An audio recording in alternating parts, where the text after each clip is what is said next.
Tonight's rest stop comes complete with a picnic table, our own pavilion, and garbage can.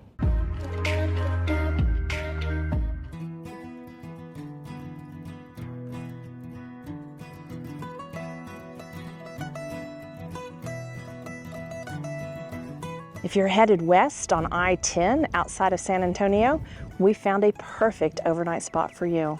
You take exit 423, you go on to 290 for about 10 miles.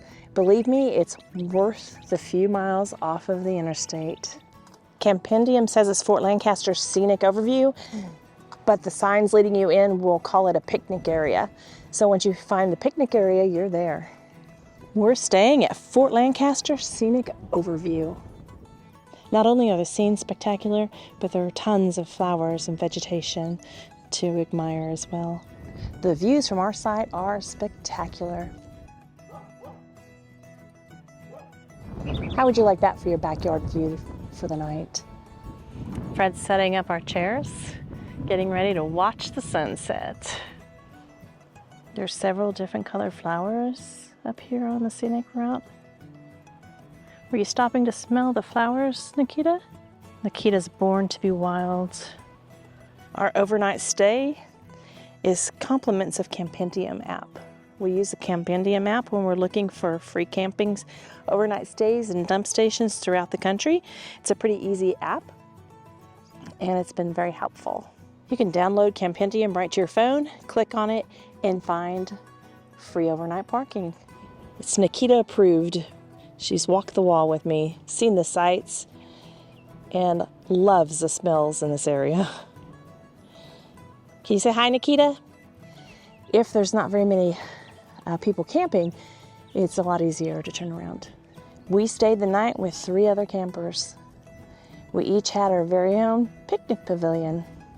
Each picnic pavilion comes with a picnic table, a trash can. A few of them even have grills. If you like history, there's a few placards that you can read about the area. They talk about the old government road. There's a placard about an old trailer and water hole. You can even read to figure out about Howard's Well, 19 miles to the southeast. If you stay the night, take the stairs down to the little trail. It gives you a closer view of the overlook. It was pretty quiet here. We really enjoyed our overnight stay. You are limited to 24 hours here. This overnight location is dry camping only. If you don't know what dry camping means, it means that you're not going to have any electricity, water, or sewer available to you, so make sure you are self-contained. There are no restrooms here. What a great location to set out your chairs and watch the sunset. Have a little dinner at the picnic table. Just enjoy your stop here. Be careful if you're towing a trailer.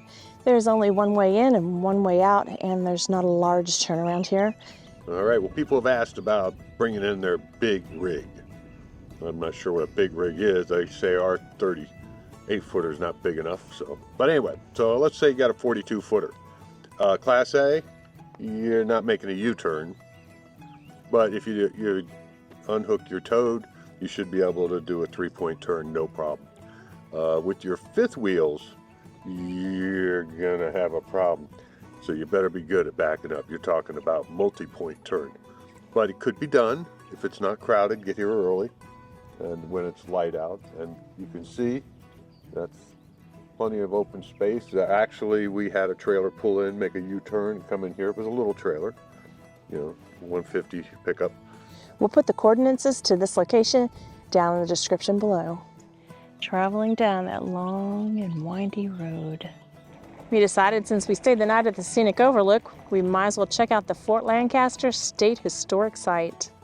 We're here at the ruins of Fort Lancaster, established in 1855 by the United States government as a protection to travelers and mail on the overland route from the San Antonio to San Diego. Do you feel protected, Fred? I do. I feel very safe. So here we are at Fort Lancaster, a state historic site. Yeah, so the U.S. Army was experimenting with camels in the 1850s. It's kind of a weird, lesser-told tale of American history. It was believed that the camels, being from the Middle East, hot, arid deserts, would be perfect for a method of transportation as pack animals here in the American Southwest. And it made sense. They actually worked quite well. Now, once the Civil War begun, the camels were kind of forgotten. Because of that, the camels were cut loose. They were actually left to roam the wild, and wild camels were seen as recently as the first decade of the 1900s. We'll just wash our clothes in the barrel, scrub them on the washing board. So you have not much too different than forts today or army installations today. You have a officer's row right here, right? And these would have been the barracks. You have the barracks for Company H of the 1st Infantry and the barracks for Company K. Yeah, parade field. This is the parade field. It's pretty big, but You got plenty of land. yeah, got a lot of space to move around. You have the commanding officer's quarters right here. That's the commissary. And these houses right here are actually the laundress quarters. Those are the laundresses. This building with a chimney in the middle, that would be the bakery. They made a lot of bread for the soldiers here. And the carpenter shop right there. So with the purchase of your admission fee, you have a complimentary golf cart. Are you ready, Freddie? Ready? Let's go. Let us pick one. And we can choose any one we want. Can we get the white one? Oh, anything you want, darling. Okay. Can we hitch a ride? That looks to be, look at my map. Once upon a time, that was the officer's quarters. Oh, they have little signs, Ah, so you can pop out and see. so now we'll see if we guessed right. Let's see how accurate this map was, or how good the reader of it was. Aha! I did it right. Commanding officer's quarters. Key is not two in the golf cart. Slow down, Fred. We're going to the cemetery. Yeah. They give you a pretty detailed map, so you can just drive right In around. front of us, well, it's a 2, is the officer's quarters. Right there. So that's the day use area there. Oh, you can get to there from the, Right. From in your the car. street. Yeah. yes. So you can come here and look, but you can't touch. You can bring your picnic lunch out here before or after your tour. Or if you don't want to pay for the tour, you can eat your picnic lunch and just look at the ruins over the fence. And the spontaneity of stopping by different sites is what I love the most about our new van life. So this is not the official Fort Cemetery.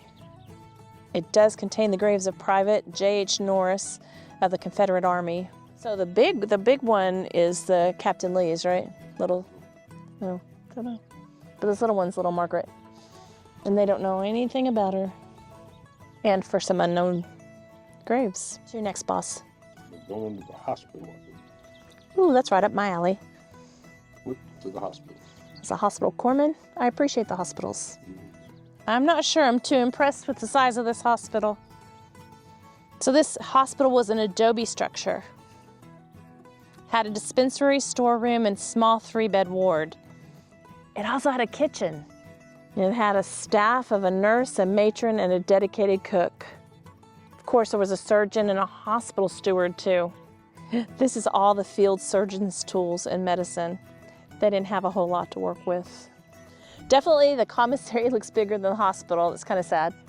But hopefully there weren't too many sick and injured. Oh, it's concrete. You're fine. Sure. It's just a wobbly concrete. Wobbly looking concrete, but it's concrete. Very safe, baby. Oh, we could go really fast over it and see how. This golf cart doesn't do really fast, baby. in case you're wondering. You know, the main wagon trail right by the fort, right? So this is the settler store. It's where they sold liquor and tobacco, and it's also where the stagecoach dropped off people, and it was ran by civilians. Now that's one active ant hole. Those are Texas-sized ants. Well, you know, they're probably over here for the liquor and the tobacco. I would be. I'm waiting for the delivery truck now. This is a lime kiln where soldiers burn limestone at the kiln to create quicklime. This was needed for the mortar, stucco, and whitewash used to construct the buildings throughout the post. So this is what it would have looked like. Pretty cool. They built a fire underneath it, and then they threw in the lime and then raked it and removed it. Check that out. You have your own place to do a U-turn. May I ride with you, dear sir? You ladies like a ride? She's like, I don't know. He looks dangerous. This is Company K Barracks. It's the tallest structure left here on the fort. This building hosted over 30 men. How would you like to stoke those fires for 30 men? The Battle of Fort Lancaster, the only Texas Army post ever attacked by Indians. That old buffalo soldiers here. Not too far down the path, you have Company H Barracks. 30 more soldiers. So apparently Company H was built similar to Company K Barracks. There's not too much left over of the kitchen, mess hall. It's become more of a planter for the cactus and the thistle. They kept their food very simple and simply prepared. They had dedicated cooks, and they mostly ate beef, bread, canned goods, and some garden-provided fresh foods. This is what used to be the bakery. The fort's baker was a soldier and was responsible for providing the daily ration of bread for over 130 men here. It was reported that the baker was excellent and his bread was the highest quality. I'm sure they were very thankful for that. There's not much left of the laundress building, but it's probably because they worked their fingers to a bone. The soldiers had to pay $2 a month for washing, ironing, and mending. So at the guardhouse, they were guarding the quartermaster's storehouse, granary, and corral, since it's right next door. You can't have a fort without some latrines. Fred says that's where the poop goes. Look how lush the plants are. This is the blacksmith shop. I'm not even sure if it's on the map. So there's some leftover pieces from the blacksmith. The frame of the quartermaster's house is still here. Had everything you needed to run a fort in the wilderness. Always make friends with the quartermaster. He's your friend no matter what century it is, even today. If you look straight directly ahead, you can see where we stayed the night. It's where they built the Scenic Overlook.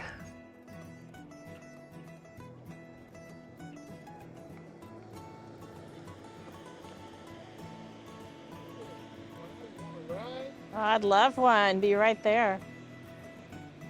All right, it's time for the Fort Lancaster Scenic Overlook Cellular Service Report.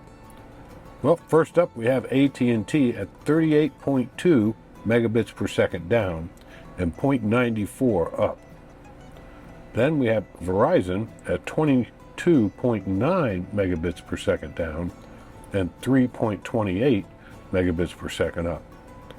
And then finally we have T-Mobile in last place at 3.34 megabits per second down and 0.82 megabits per second up. Not too shabby of numbers considering you're kind of off the beaten path. So I'll recommend AT&T on this one, although I would probably upload this video with Verizon because it's a little faster on the uploads.